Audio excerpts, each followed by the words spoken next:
صراع البقاء، صراع المقاعد الأوروبية، صراع اللقب. أوه خطأ هنا من جانب يان أوبلاك. وايضا اللاعب خوان فران، ادي خوان فران في انطلاقه، صاحب الخبره خوان فران يلعب العرضيه مثاليه والمتابعه وجريزمان والى خارج الملعب. اول كوره من روخي بلانكوس. ادي امامنا جريزمان يطالب بركنيه، ولكن انديانو ماينكو بيدي ركله مرمى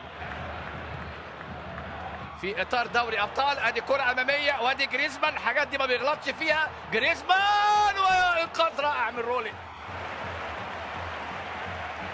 بدأ اتلتيكو مدريد الضغط، والضغط يولد اخطاء وممكن يسجل. وادي امامنا هنا انطلاقه ويسجل فيليب لويس امامنا هنا البرازيلي. انطلاقه حلوه، هدفه الثاني هذا الموسم، وهات وخد جميله قوي الكوره بينه وبين توريس وعملها له وسجل فيليب لويس.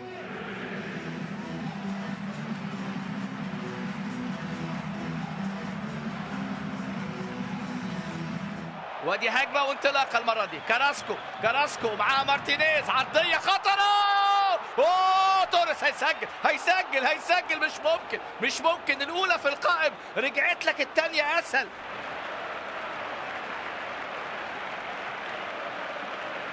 منهم فرصتين لفرناندو توريس. جريزمان في انطلاقه، جريزمان وكراسكو، والهدف قادم ولكن التألق ومتابعه. كراسكو يضيع وفيليب لويس يضيع في كرة الهدف الثاني المؤكد. فرص سهله،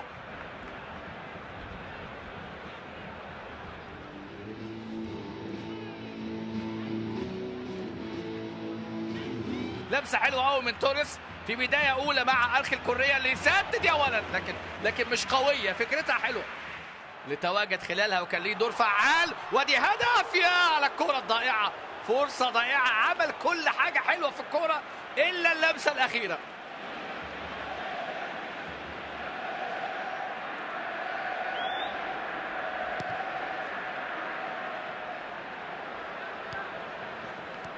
ديجو جودين خطيره، عاملها حلوه قوي، كره خطيره. ادي كراسكو الكره اللي ممكن يخلص بيها، عدى كراسكو، خرج له الحارس رولي وكراسكو، لكن ضاعت الفرصه. كره سهله بتضيع من جانب لاعبي فريق اتلتيكو مدريد.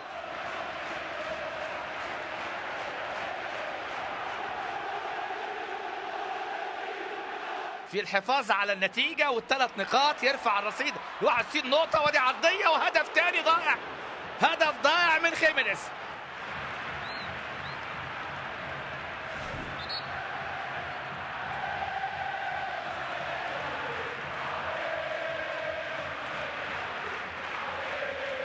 اللي كان بيستعد للمشاركة لم يشترك، ولكن 3 نقاط غالية و5 انتصارات متتالية لفريق اتلتيكو مدريد، متفوقا على فالنسيا وغرناطة واشبيليا ومالاجا. وهدف فيليب لويس يكفي للفوز ب3 نقاط. اتلتيكو 61 نقطة في المركز الثالث. ريال سوسيداد تجمد في المركز السادس حاليا ب49 نقطة.